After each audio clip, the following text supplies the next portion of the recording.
Hello, it's Jamie from Beacon Consultant Services here. Thanks for tuning in to our 16th video on the A to Z of GDPR.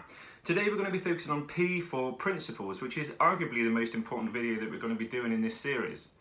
Now, the GDPR sets out 7 key principles, and it's fundamental to compliance with GDPR that you're abiding by those principles in everything you do.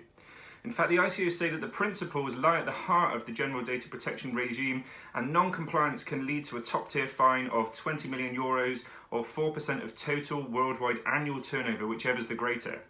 So let's look at those principles in a bit more detail. So firstly, you have lawfulness, fairness and transparency, which says that personal data shall be processed lawfully, fairly and in a transparent manner in relation to individuals. So this means you must identify a valid legal basis to process the personal data, including collecting it, and must ensure that you don't do anything with the data that breaches any other law. So it's important to establish that legal basis up front and apply it to your processing, as we've talked about in previous videos. Now, in terms of fairness, you must ensure you don't do anything with the data that means that it is likely to be processed in a way that is unduly detrimental, unexpected or misleading to that individual. And to be transparent, you must be clear and open and honest with people from the start about how you're going to be processing their personal data. So think about your privacy policies and what you say in there to tell people how their data is going to be processed. Now, the second principle, purpose limitation. Now, this says that personal data shall be collected for specific, explicit and legitimate purposes and is not further processed in a way that is incompatible with those purposes. And it goes on to talk about certain circumstances that wouldn't be considered to be incompatible. So be clear about your purposes from the outset. Don't go collecting personal data without knowing what you're using it for. And in terms of further processing of that data, it needs to be compatible with the purposes you originally collected the data for. So don't collect data to bill a customer and then use that data to market to them, because those purposes won't be compatible. But if you have a clear link to your original purpose and the new purpose, and there are no possible consequences for the individuals for the processing, then you may be okay. Now, there are other criteria you need to consider there. So the third principle is data minimization. Now, we've covered this in more detail under our minimization video. However, in a nutshell, this states that you must ensure that the personal data you're processing is adequate, relevant and limited to what is necessary in relation to the purposes for which they're processed. So make sure you're only collecting, processing, sending the personal data required for the processing. Now, principle 4 is on accuracy. So this is a much more straightforward principle. Personal data shall be accurate and, where necessary, kept up to date.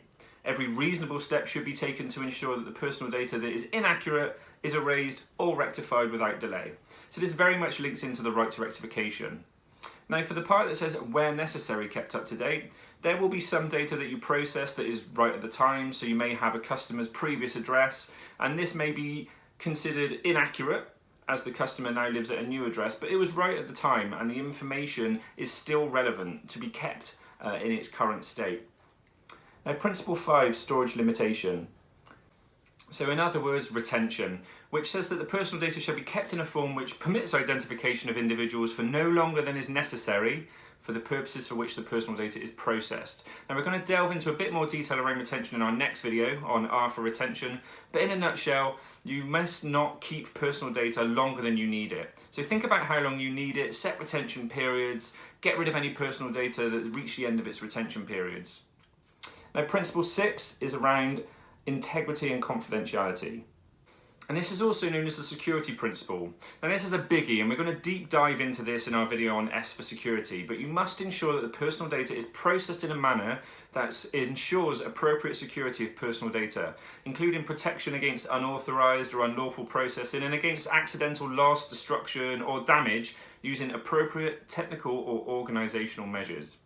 You may recognize some of those words from the breach definition, so this is key to ensuring you don't accidentally breach GDPR, and you may remember some of the recent provisional fines that the ICO have dished out, reaching £183 million, and this was due to a breach of this principle. So make sure you have appropriate security measures in place to protect the data you hold, both in your processes and your systems. Now, finally, and arguably most importantly, is the final principle, which is accountability. Now, again, we've covered this under A for accountability, and this says that the controller shall be responsible for and able to demonstrate compliance with all of the principles that I've mentioned within this video. So this is new under GDPR, and it's fundamental to getting it right. So keep records of your decisions and your processing. So anyway, that's P for principles. We're going to skip over Q for obvious reasons and go straight to R. So our next video will be on R for retention. Thank you.